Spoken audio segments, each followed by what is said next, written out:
শুভ পঞ্চমী বন্ধুরা। কিন্তু সন্ধ্যাবেলা তো ষষ্ঠী লেগে গেছে, বোধন লেগে গেছে মায়ের, ওই জন্য ষষ্ঠীতলায় এখন পুজো হচ্ছে। আর আমি বাপবাড়িতেও চলে এসেছি সন্ধ্যাবেলায় পুজোর জোগাড় করতে। দেখো আমাদের পাড়ার ঠাকুর চলে এসছে। আমাদের এই পাড়াতে কিন্তু এক চালের ঠাকুরই হয়। আর মায়ের মুখটা কি সুন্দর হয়েছে দেখো, খুব মিষ্টি।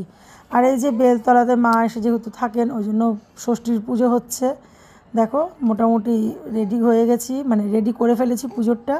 আর আজকে কিন্তু আমি ষষ্ঠীতে একটা নতুন ড্রেস ভেঙেছি। দেখো এটা কিন্তু আমাকে মিলিয়ে দিয়েছিল। আর এ কিন্তু একটা পাড়ার নাতি হয়, দেখো কি আনন্দ করছিল। আর পাশ থেকে আমি যেহেতু ভয়েস ওভার দিচ্ছি, আমার ছোট্ট সোনাটা কিন্তু এই যে চিৎকার করছে দেখো।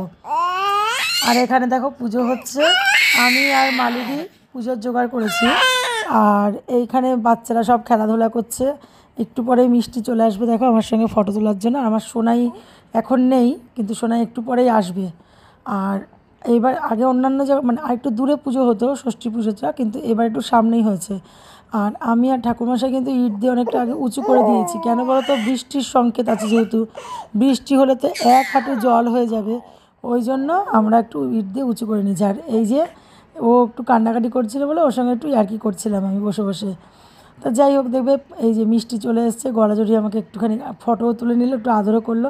আর দেখবে পুজোর সময় যখন পুজোটা হয়, তখন সবাই মিলে থাকলে কিন্তু একটা আনন্দ হয়। আর এই যে আমাদের পাগলি বুড়ি ব্যাস ঢাক ঢোল নিয়ে এসে দেখো না, আবার কি একটা ফলস কানেরও কিনেছে দেখো, মানে পাকুনি মাসি যাকে বলে। ও একটুখানি মানে ঢাকও মানে ঢাকটা যেহেতু ছিল না, ওই জন্য ঢোল বাজাচ্ছিল। আর এখন হচ্ছে দেখো আরতি। আরতি করার পরে হয়েছিল অঞ্জলি। অঞ্জলি একজনই দিয়েছে। আর আমার এই পাড়াতে এসে চাল মাখাটা কিন্তু খুব ফেমাস। আমার হাতে চাল মাখা সবাই খুব ভালো খায়, কিন্তু দুঃখের বিষয় আমার পন্টপুরি আজকে ভাগেও পাইনি, ওই জন্য আমার প্রতি খুব রাগ হয়েছে। তো যাই হোক, ষষ্ঠীর পুজো সম্পন্ন হয়েছে। আগামীকালকে দেবী বরণ অধিবাস সবটাই হবে।